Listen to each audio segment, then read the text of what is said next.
Joe Williams was whāngai, raised by his great aunt and great uncle in Hastings, attending Lindisfarne College on scholarship. At Manaia on Saturday, the boys of Lindisfarne College came along and they gave a wonderful haka. And I didn't realise though until Joe thanked them that they were called Jaffas because of their red coats and brown skin.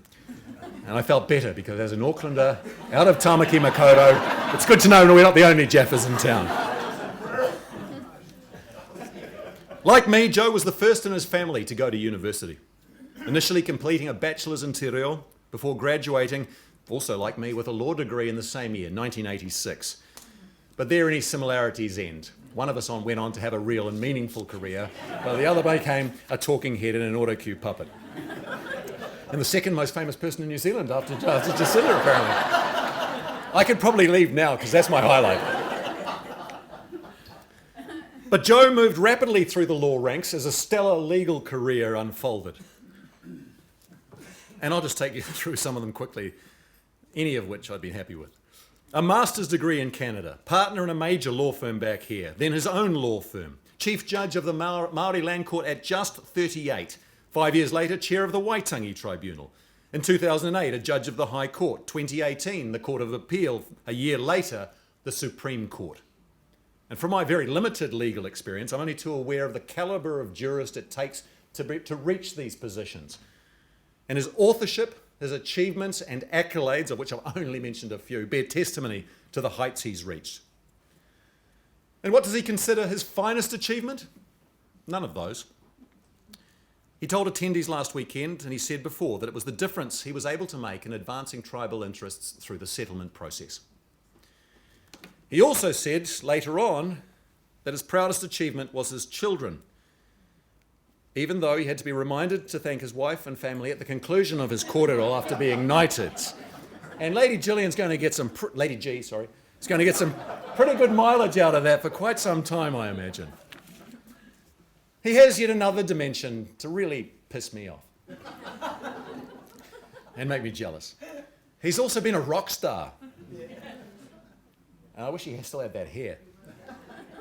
As a member of the band Aotearoa, he integrated his passion for Maori advancement with music, singing the reggae-influenced protest song Maranga Ake Ai, banned at the time and re-recorded last year because of the strength of its meaning of its lyrics for the Maori Party. He was a rock star. As his whanaunga Sam McKiry said on the weekend, if the law thing doesn't work out, there's always work and income.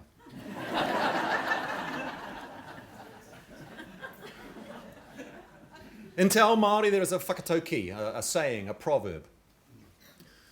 Kaore te kumara, e kōrero ana o tōna reka. The kumara doesn't speak of its own sweetness. Don't brag. Be humble. Don't blow your own trumpet. So let me mix two cultures and languages and blow this kumara's trumpet for him.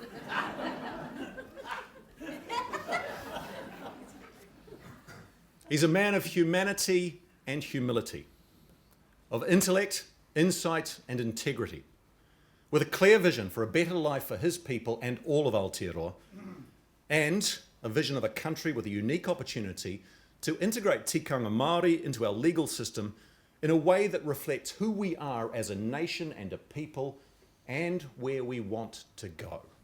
We're not Little Britain. Google tells me it's 433 kilometres from Waitangi to Tauranga, but it's also been 181 years. So how has the treaty treated Tauranga?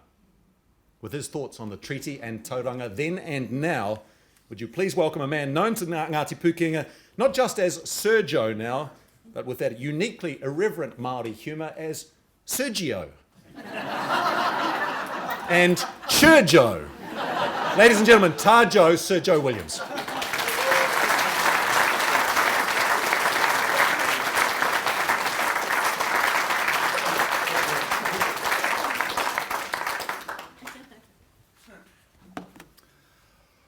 Papaki tuana ngā taiki maua o e whakanukunuku hi, e whakanekeneke hi, e whiwareretia ahine rua ki te wai, ki tai wiwi, ki tai wāwa, ti he mauri ora. Nō reira tauranga moana, tauranga tangata. Māori mai, Pākehā mai. Haere mai, haere mai, haere mai. O Tiraia, mihi mai whakatau mai. Aha koa I kia te kōrero, ko te tūranga wāwai o tēnei atu nei, kei tuana, kei te tara o te ika, kei manaia, ara ke anō, tōna tūranga wāwai, ko te whetū o te rangi, ko ngā peke e maha o pūkei, ko ngā pāpaka o rangataua. Nō reira mihi mai tātou, kia tātou, tēnā koutou, tēnā koutou, tēnā tātou katoa.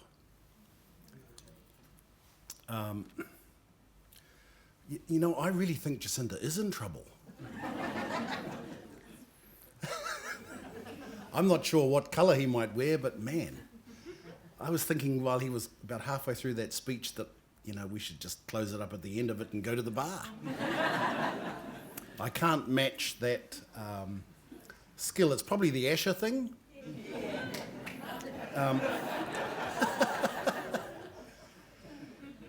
He name-checked some really important names in our history. Rahera te kahuhia pō. Now, those of you from within the Maori world know how much mana that woman had. And Katarina te atirau. These are, in Ngati Pukenga and in Tauranga Moana history, names of such importance and mana. In fact, a cousin of mine who is from Ngati Tūwharetoa, I'm not, but he's an Asher too, had a son in Honolulu. And you know what the son's name is? Te Atirau. Te Atirau. And it's reflective. Usually Maori people name their children as a way of making them do better. So you pick a mana name. You know, I mean, if we were a bit more faithful, Bishop, we'd have called all our sons Jesus and all our daughters Mary. So the fact that Te Atirau and Te Kahuhia Pō and Rahera are names that keep repeating and repeating and repeating down through the generations to now indicates this man's line. He's a chief. And I mean, it's a sad story that his chiefly status was covered like a blanket and hidden from him.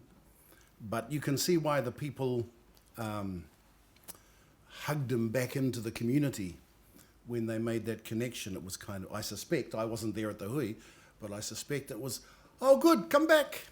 You're our leader. Anyway, Kaz, thank you so much for taking the time to come down just to introduce me, and in doing so to produce a speech that's about 10 times better than the one I've done. So thanks very much. I'll get you back. Okay, I thought, I'm not sure where you're all at in terms of treaty knowledge and so on, so I thought I might talk a little bit about some history, talk a little bit about some context, talk a little bit about the Tauranga context, and talk as much as I can about where this journey seems to be taking us. I have to be careful about that because I'm a sitting Supreme Court judge. So whatever Joe Williams, the individual, might dream about for his country, Joe Williams, the judge, has to apply the law, and I'm going to be cautious about that. Bear with me. But those of you who know me know that I'm not particularly disciplined. So we'll see where this takes us. Okay. And so I haven't got a watch on me, so someone needs to... what's the time now?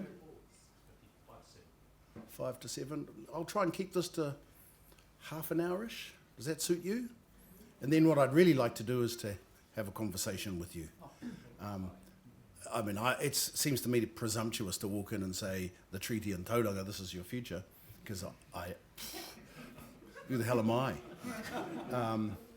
What I'm interested in hearing is what the people of Tauranga have in mind for a treaty-based future, I suppose, and the challenges that might present. And I'm under no illusion as to those challenges.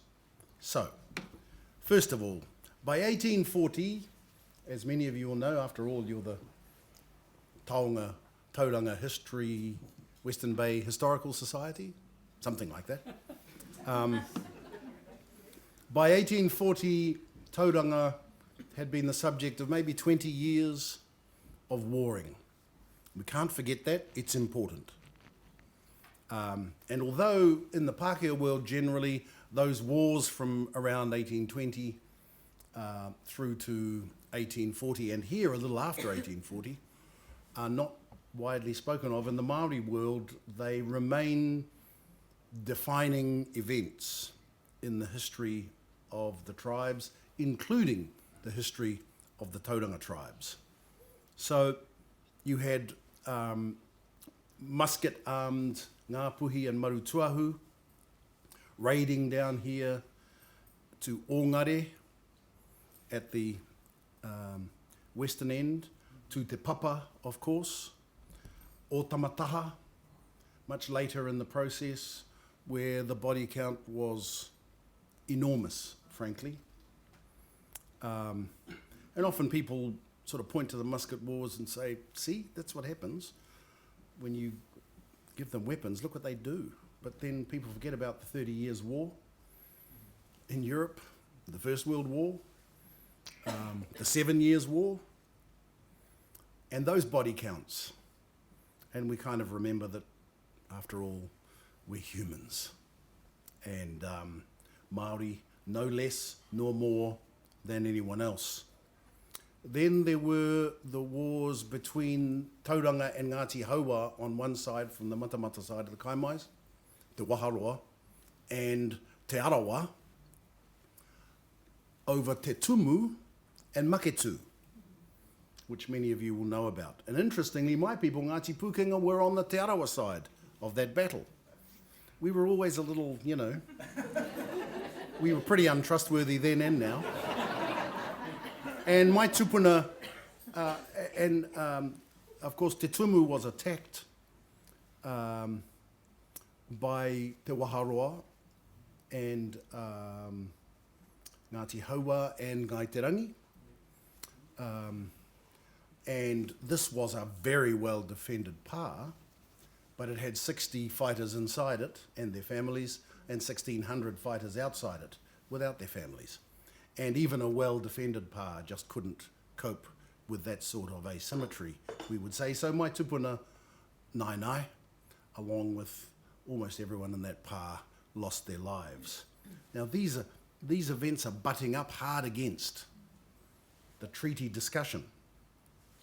And of course Albert Nesbitt Brown comes into Te Papa to spread the gospel, but it kind of doesn't go that well here compared with other places. By the 1840s, much of Ngāpuhi was Christianized. It was in 1814 that Marsden arrived at Rangihaua and offered the first church service on Christmas Day, 1814, and said, e te iwi kau e wehi no te mea, i tēnei rau, i te pā o rāwiri i whānau mai a karaiti ihu, hei kai whakaora i a tātou. And Ruatara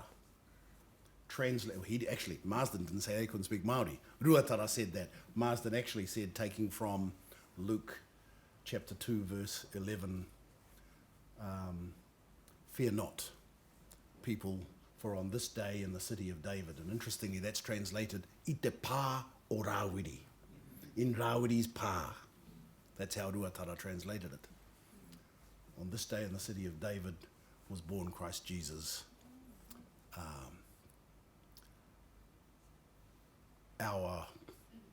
as a saviour for us all. Now, I'm sorry, Bishop, I know that's only a paraphrase, but that's the guts of it.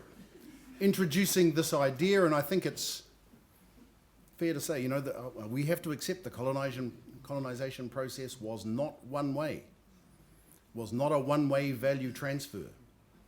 This idea of an individual redemptive God was an extraordinarily revolutionary idea for Māori who saw atua in an entirely different way. And that idea, seeded and carried over the next 15 odd years, was an important reason for the end of northern aggression. So anyway, but you know, obviously the good news hadn't got down to Tauranga, and the Reverend Brown let Hobson and co know, and who was the other guy?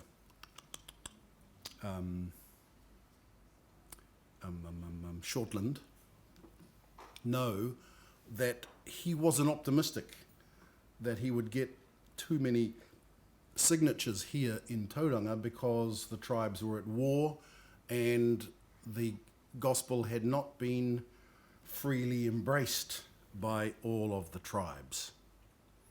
So, on the 1st of April, a copy of the treaty is sent down by ship to the Reverend Brown, and he manages over a month or so to secure 21 signatures. All of them you can see up there.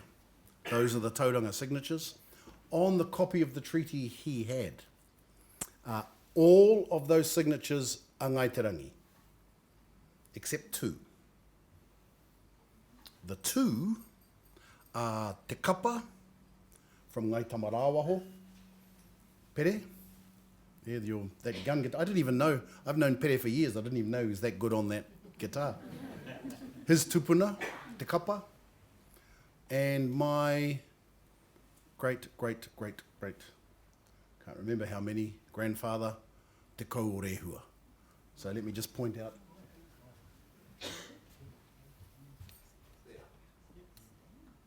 From, oh no, I'll come over here so you can see it on that side. Yeah. Te Kau Tana Tohu. Te Kau, his sign. So that's my ancestor's hand right there.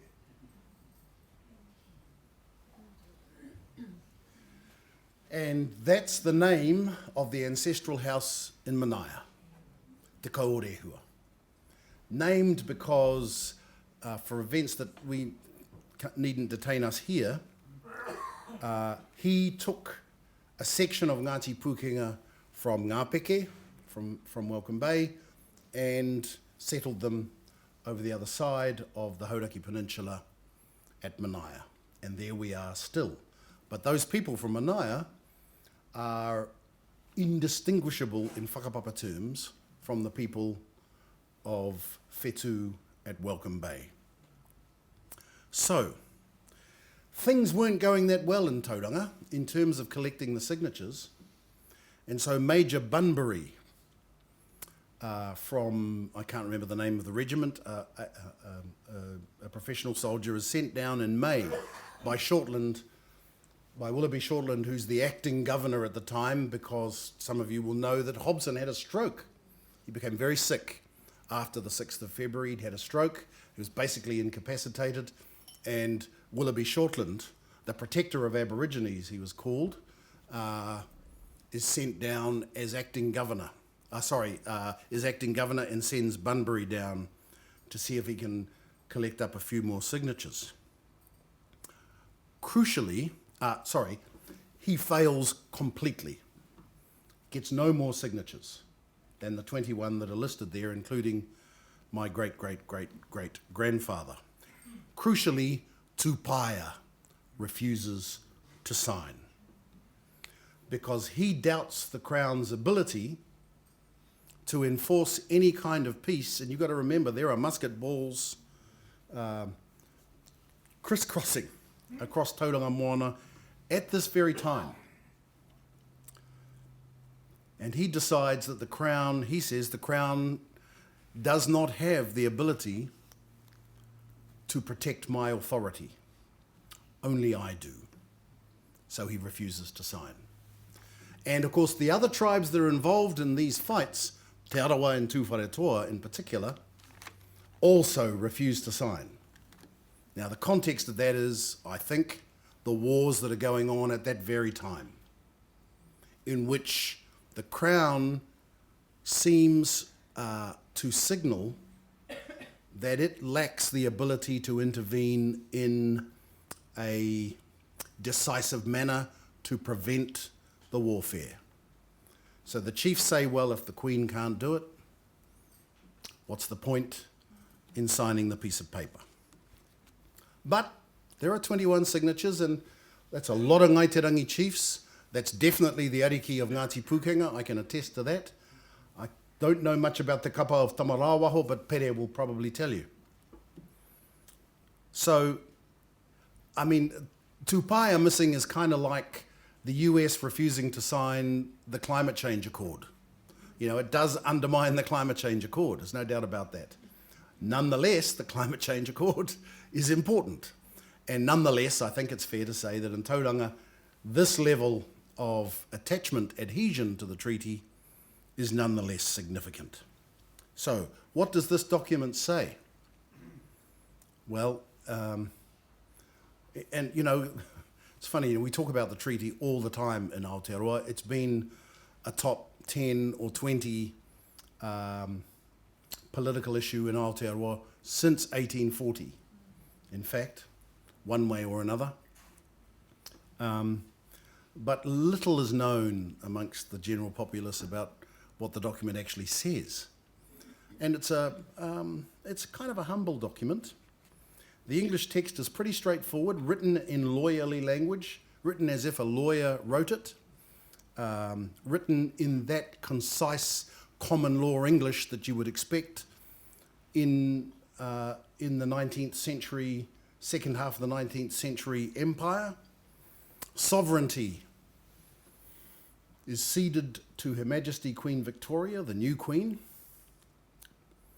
in return for her promise to protect the exclusive and undisturbed possession of their lands, forests and fisheries, and such of their other properties as they may individually or collectively possess, for as long as they wish to retain the same, subject to Crown preemption. And there was quite a fight about what Crown preemption meant, because actually, in law, preemption is the right of first refusal, whereas what colonial law says is that the Crown's right is that of a monopsony. You know, it's the flash word for monopoly, buyer. So only the Crown can buy, right? So, Article 1, you're the government now.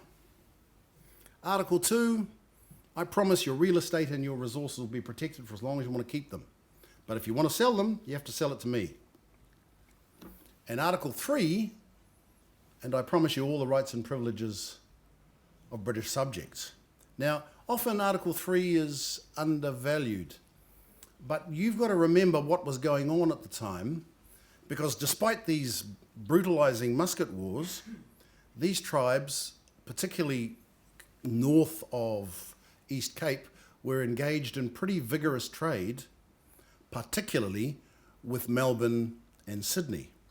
And a number of leading chiefs owned or leased schooners, trading into those ports. Poipiripi, it was called, Port Phillip, Melbourne.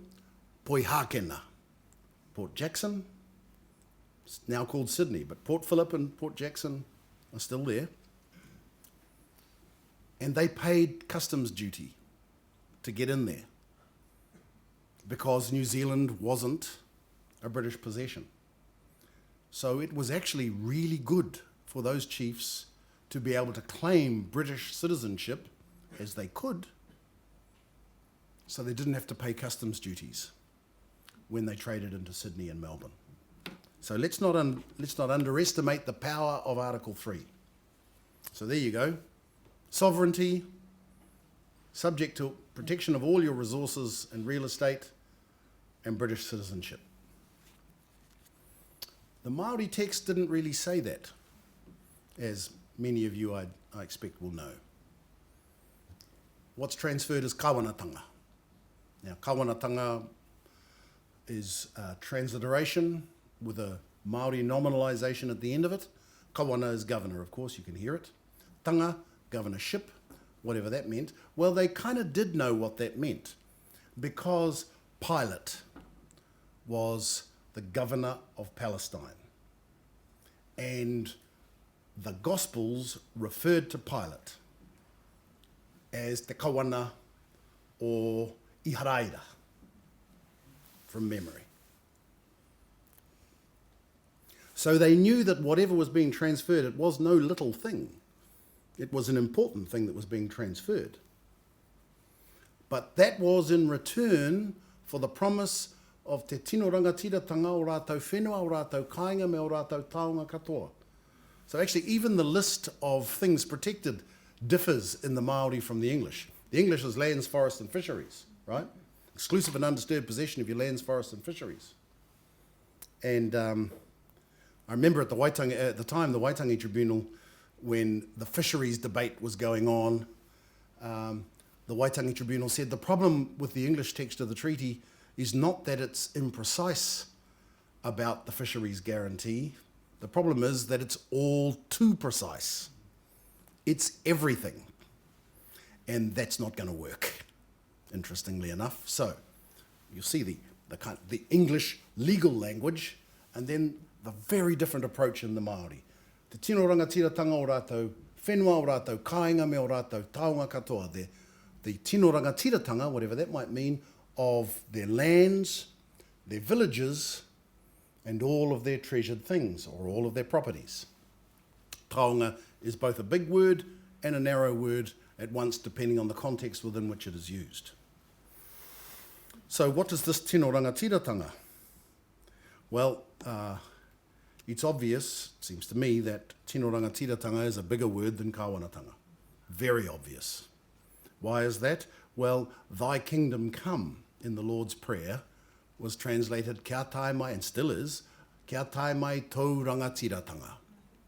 So God's kingdom was rangatiratanga, and what Hobson got was Pilate. Right? You've got to put yourself in the context. These chiefs were armed to the teeth, much better armed than the British, much better organised. I mean, Ngāpuhi, that signed this thing in 1840, had just maintained 3 campaigns running south all the way to Wellington and back up, in which they kind of cleared the place out. These guys could wage war. They were territorial soldiers that only fought during the summer, during the summer, and then while their crops were growing, and then went home to rest in the winter. So they weren't, the Queen's regiment, but they knew how to fight. They were very experienced soldiers. So it's not actually that surprising that the guarantee was not of your right to real estate, your right to own property, but your self-government. It's not at all surprising that would be the case, because any attempt to say you didn't have it would be met that way. Because these guys were the kings. There's just no question about that. So, to avoid being ahistorical about it, we do have to understand that the chiefs knew that the British Empire was this powerful thing and it was coming, but that didn't mean that they were powerless or felt powerless. They did not. So for them, the driver was mana. And tino rangatiratanga is all about mana. All about mana. And that's because it's in Maori. And mana in te ao Maori was and is everything. So, although Pilate was had the kawanatanga, the governorship, Roman imperial authority was translated in the Bible as te rangatiratanga o Roma. So, and if we sit in the context, we can see that that's not that surprising. Now, there's more to it than that, because Aotearoa wasn't the first or last place to be colonised.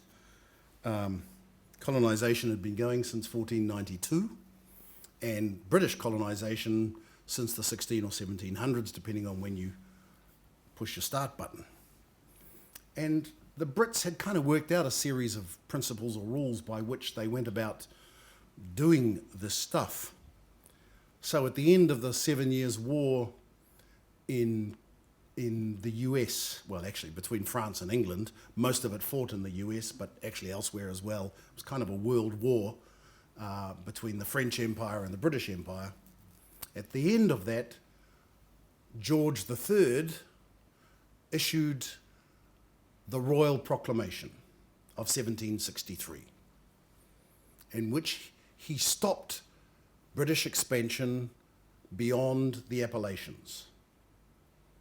He said, whatever's happening from now, whatever has happened up until now, you will now retreat back east of the Appalachians, which is, quite a way east on the North American continent. And we will respect the title of the Indians for the remaining areas. You will not attempt to buy, treat, or take their lands. This was called the famous Royal Proclamation of 1763, the first British indication that it respected Indigenous title. And in the US post the Revolution, there were the famous Cherokee cases in the 1830s. Just before Jackson ordered the removal, the so-called Trail of Tears, that shifted the eastern tribes from Florida, Carolina, the Cherokee in particular, the Chickasaw, Choctaw, out of that southeastern US area to Oklahoma, where they still are by what was called the Trail of Tears. But before that happened, the Cherokee went to court to say, Georgia, the state of Georgia, can't kick us out. This is our whenua. They have no authority over us. We are sovereign and self-governing. And that issue got to the US Supreme Court in a famous trilogy of cases called the Cherokee Cases, in which Chief Justice Marshall said, the Cherokee are sovereign on their soils and when we refer to them as nations, we use that word in the same way that we would refer to nations in Europe. They are self-governing and sovereign. But he called them domestic dependent nations. That is, they are subject to federal control. The important thing about the Cherokee cases, because they are being discussed at the time that the treaty is developing, the important thing about the Cherokee cases is that they indicate, along with the Royal Proclamation, that Indigenous title, native title, will be respected in British colonial law, and native sovereignty will be respected in British colonial law. Then, of course, President Andrew Jackson refused to enforce the judgment and removed the Cherokee westwards, but the legal principle has remained ever since and remains the case today, including in the very famous case just recently over the status of the western end of the state of Oklahoma. I just can't remember the name of the case now, but it came out last year.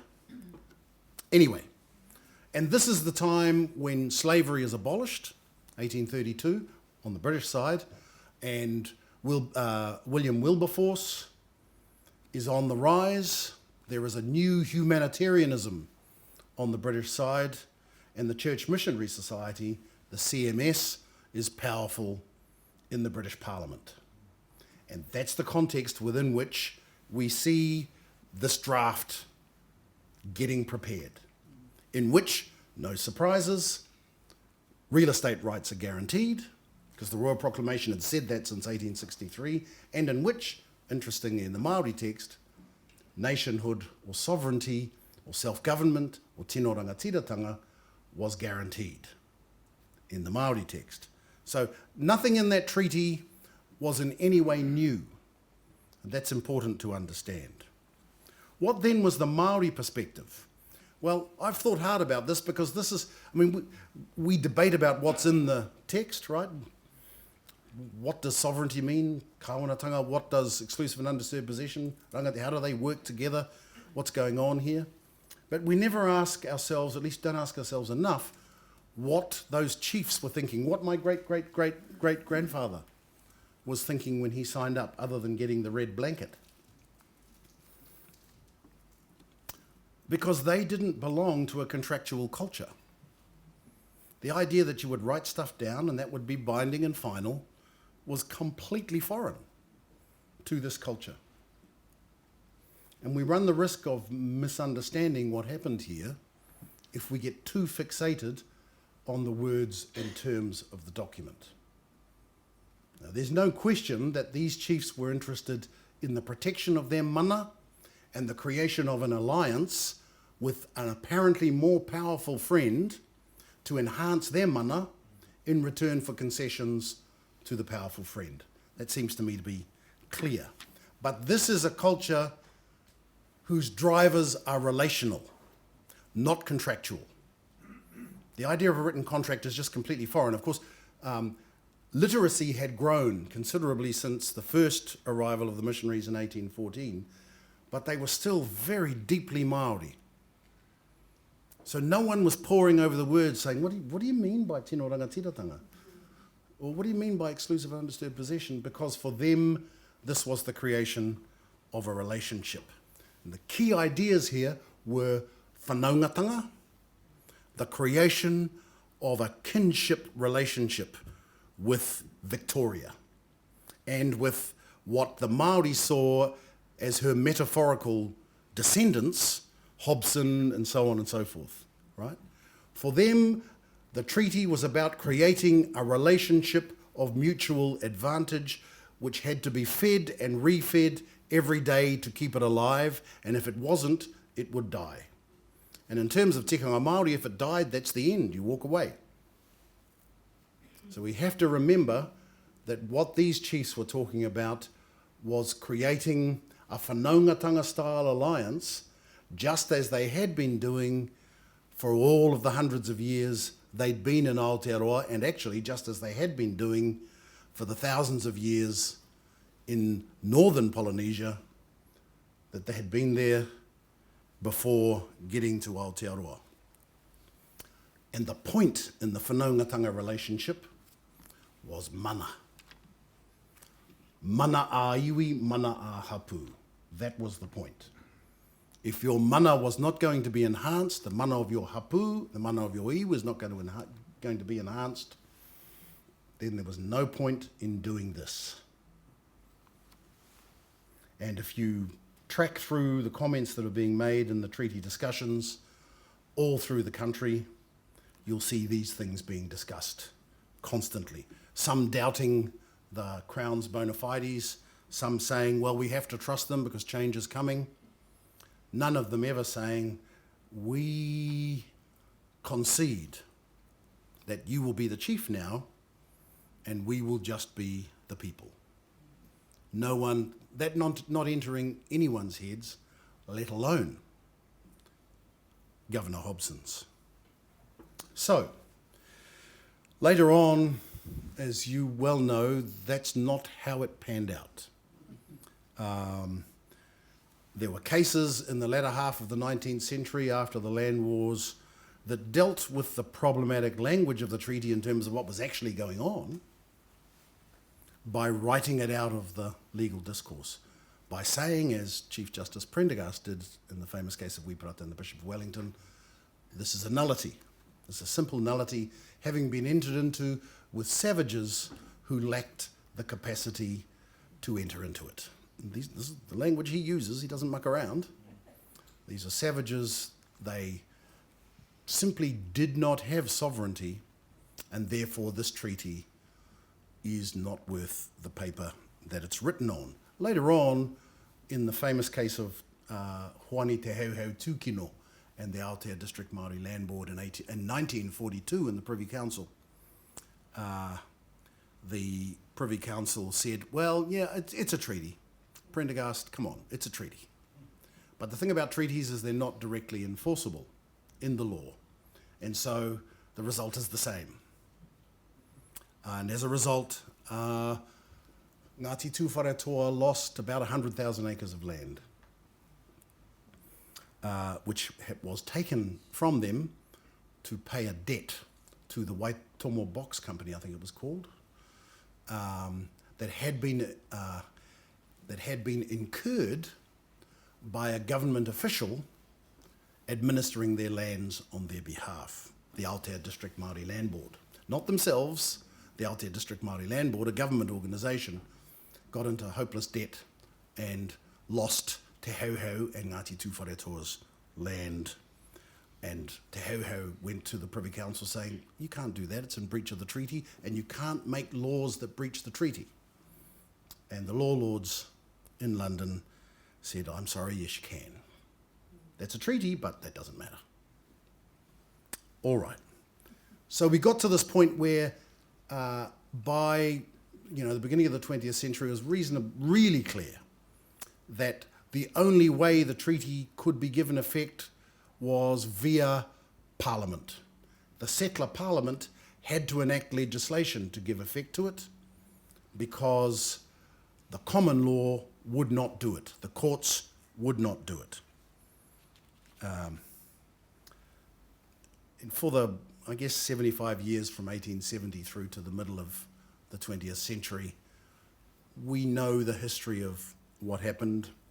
And it's important to understand that this history is far from unique. It's a form of history that plays out in slightly different ways, but with generally the same effect in all of the Anglo-settled colonies of the world.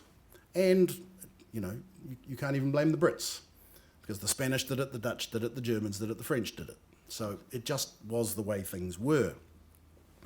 But here, using the veneer of legality, the settler government set about asset stripping the native owners of their land as cheaply as possible. I don't think there's any doubt about that. And in Europeanising the individuals whose assets they stripped.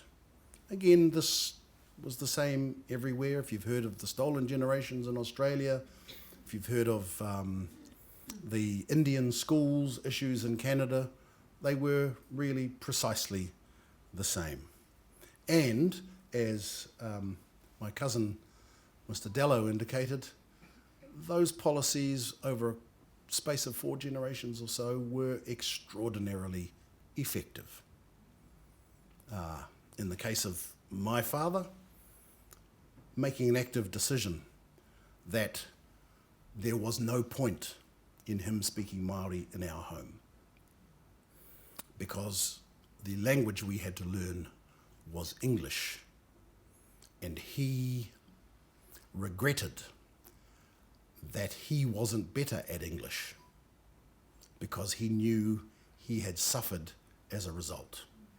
And the even worse example of Simon's grandfather, for whom they actively suppressed the very idea of their DNA. Now, it's just important to understand, and I'm not intending to be controversial or provocative at all, that this was the point. It's important to remember that. This was the point. That if you had a colonisation process which involved shifting the British diaspora to another country, whether it's Canada, Australia or New Zealand, you needed to displace the prior inhabitants, or it wasn't going to work. And in displacing the prior inhabitants, you needed to assimilate them into your system, or you'd have continuing problems. It's just, if you're looking at it from that perspective, it's just good policy to do that. If that was your objective, then you'd better do it that way, or you're just going to have continuing problems, right?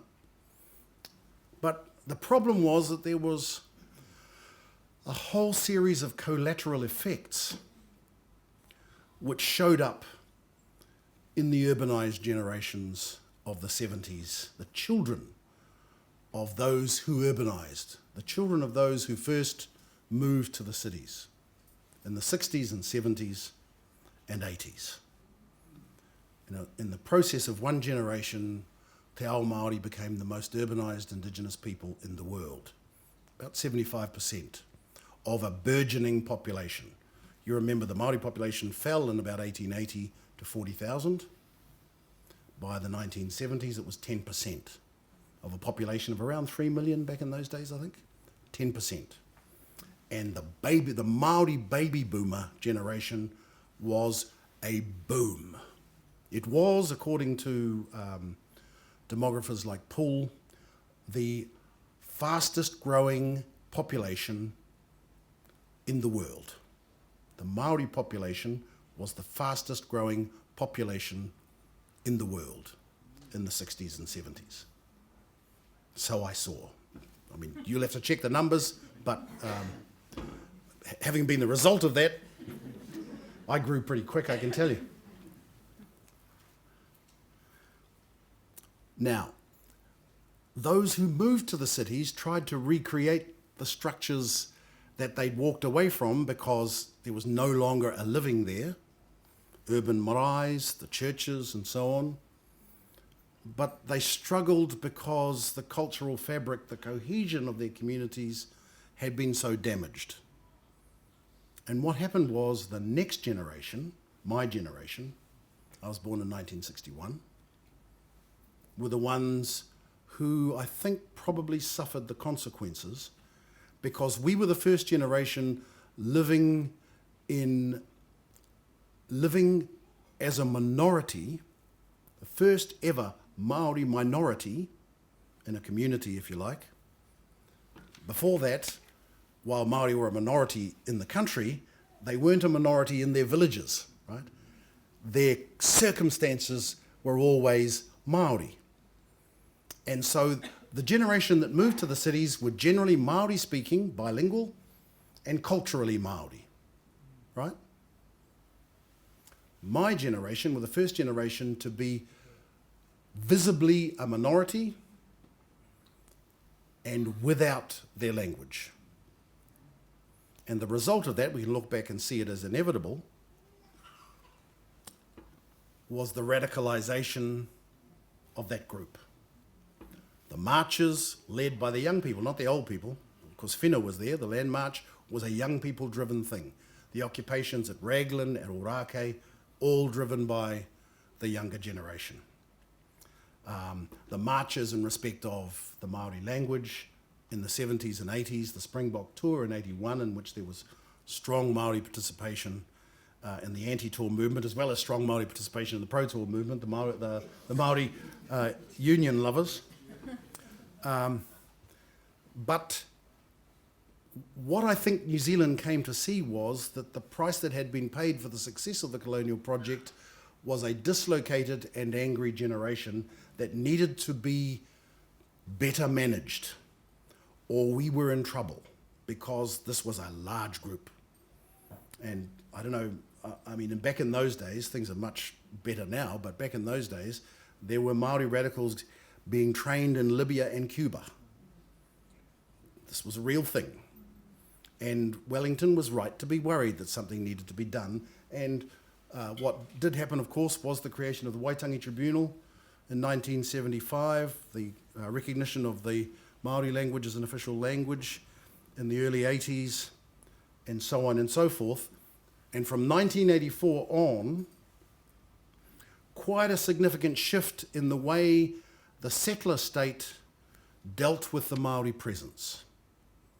Actually very clever and very effective as a means of neutralizing the worst effects of the anger of that urban generation while keeping the dream alive within that generation. Now this was if you look at what happened in the US during this period, you can see how miraculous this was here. Because the US never got it right with the civil rights movement, whether with the indigenous people or with the equivalent result of slavery. And they're still paying that price. Here, because we're smaller and more intimate, the leaders of the Maori protest movement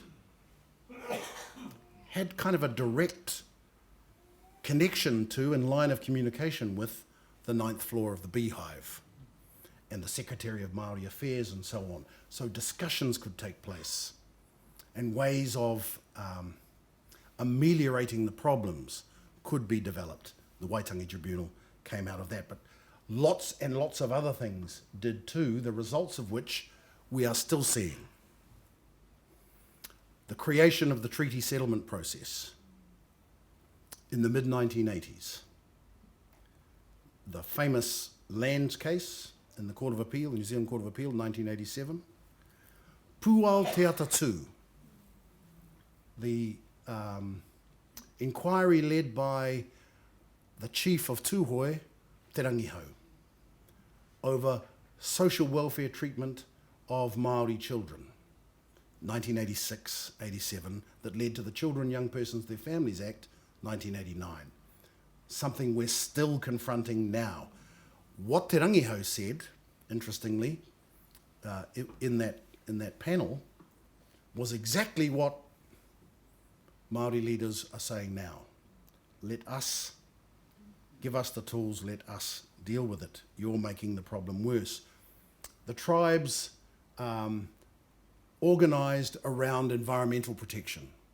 Creation of the Huakina Development Trust in the Waikato with the wonderful, wonderful Ngāneko Minhinik that led to the courts accepting that the Treaty of Waitangi was relevant to water takes and led ultimately to the passing of the Resource Management Act, the protection of the unique indigenous relationship between Maori people, their lands, waters, and other wāhi tapu in Section 6, and the recognition of kaitiakitanga in Section 7 of that Act, and so on and so forth. The enactment of a piece of environmental legislation that is still the most significant integration of indigenous values and beliefs into mainstream environmental regulation in the Western world.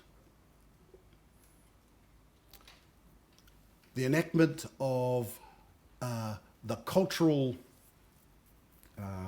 assessment processes that became Section 27 of the Sentencing Act. The active acceptance that cultural background and history is relevant to the way in which you deal with offenders for whom at least a part of the explanation for their offending is this history that I've talked about. The insertion of a treaty clause in the Conservation Act, which meant 30% of the country under DOC control is subject to directly enforceable treaty obligations. The insertion of treaty obligations into the Education Act, affecting preschool, primary, secondary, and tertiary education. Changes to intellectual property legislation, to the Patents Act, to the Trademarks Act. The creation of Indigenous advisory committees to advise the Commissioner of Patents and the Commissioner of Trademarks. Now, you might think, well, that doesn't sound very flash, but these patents and these Maori patents and trademarks advisory bodies deal with hundreds and hundreds of applications a year. And it seems, as far as I know, to work really well. And then you've got treaty settlements themselves, the creation of, ultimately, we haven't finished yet, but 50, 60 tribal organizations with asset bases, with governance regimes that they've chosen for themselves to act as the voice of their people, to attempt, if that's still possible, to reconstruct that which has been lost, to recollect their people who have been disconnected from them for generations now as a matter of government policy. So, from 1840 through to 1984, I guess, I think that's probably a good place to put it, 1984, the whole game was to strip out the assets and disconnect the people in order to individualize them so that they would integrate into the new regime. That proved disastrous for the Indigenous people, as it has proved disastrous everywhere in the world that has been tried. And from 1984 onward, we decided to take a different approach. First, very tentatively, and then more recently, with quite a bit of momentum and speed. And this comes down to, I think, I've talked too long. This comes down to, I think, this central idea that I admit was relatively modern, of partnership. There are a lot of Māori who say, no, I don't, you talk about partnership. What about tino rangatiratanga? What about Tauranga? And that's fair. But what's important to remember is what Panakareo and Te Kēmara and Tāmati Wākanene, Te Kaurehua, all of those chiefs had in mind. And what they had in mind was the building of a horizontal relationship with this new order. Not a vertical one, not a citizen to sovereign, but a horizontal relationship. The record is so clear about that. And interestingly, when the Court of Appeal judges in 1987 came up with this idea of the treaty being essentially a partnership, what they did was, I don't think they did it on purpose, doubt whether they knew the history, was go back to that relational idea. That was what was driving the old people. And this does separate us from what's happened elsewhere in the Anglo-colonized world. Because if you go to Canada or the US, and even more so in Australia, the underlying principles of Indigenous law are the fiduciary obligation in Canada, or the trustee obligation in the US. Trustee obligation between the federal government and the First Nation, or the fiduciary obligation between the federal government in Canada and the First Nation. And what's important about those sorts of obligations is that in order for them to work, you need a power imbalance. You need one to be strong and the other to be weak. Trustee, beneficiary, fiduciary, I don't know what fiducie, I don't know. The whole point in that kind of law is that whoever is the fiduciary and whoever is the trustee has power over you that you can't control, and therefore the law holds you to a higher standard of behaviour. Now, in New Zealand, we never bought that, interestingly. What we bought was the idea of partnership. Now, the cool thing about a partnership is that it is not premised on a power imbalance. You still have very important obligations. You've got utmost good faith, active protection, all of that stuff, which you also see in these other systems. But the image is like that, not like that. And that sets us apart. And in my view, I'm saying this as a Māori rather than as a judge, that's the idea that gives us hope. All of us, not just for the Māori, but for everybody. See, I think what's been going on since 1985 and what the partnership idea has given us is a chance to decolonize, to get the you've got no power, you're individualized, just be an individual within the wider community, a chance to put that to one side for a moment and imagine a different kind of reality. When I grew up, New Zealand was in the mid-Atlantic. Well, close to Britain, actually. Pretty closer to Britain than the US. But, when I went to the movies as a 7 or 8 year old, you had to stand up when they played God Save the Queen. Do you remember that? Yes. I'm looking at this audience here. Most of you remember that. And you had to stand up. And no one sat down. I mean...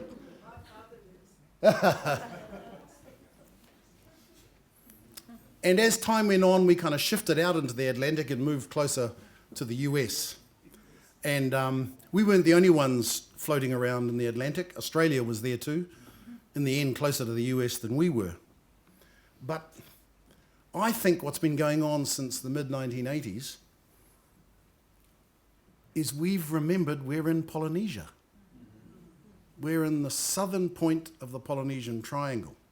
And that means, whether we like it or not, all of us, not just you people with Polynesian DNA, but all of us are by definition Polynesians.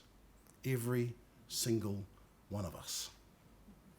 Now, just think of the possibilities of that, because this ain't a one-way street. This ain't about, this is how we be nicer to the Maoris because we've been mean to them.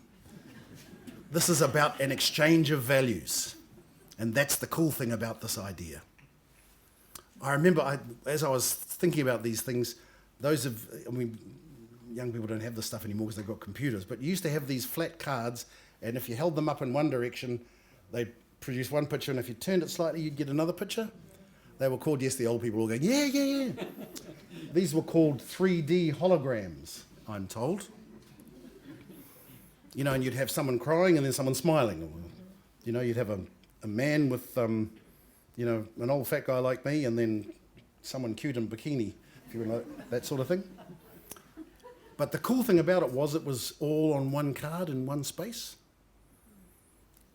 And where we're heading to is that, where we have on one space a multitude of possibilities, a multitude of ways of thinking about who we are and where we are, how we act.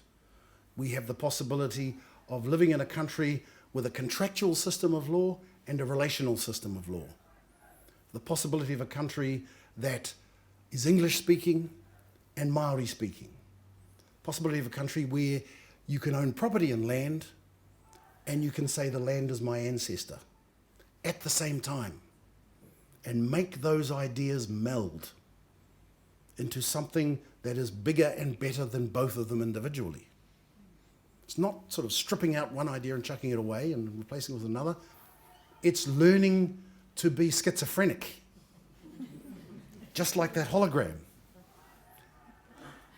Oh, are we being protested against?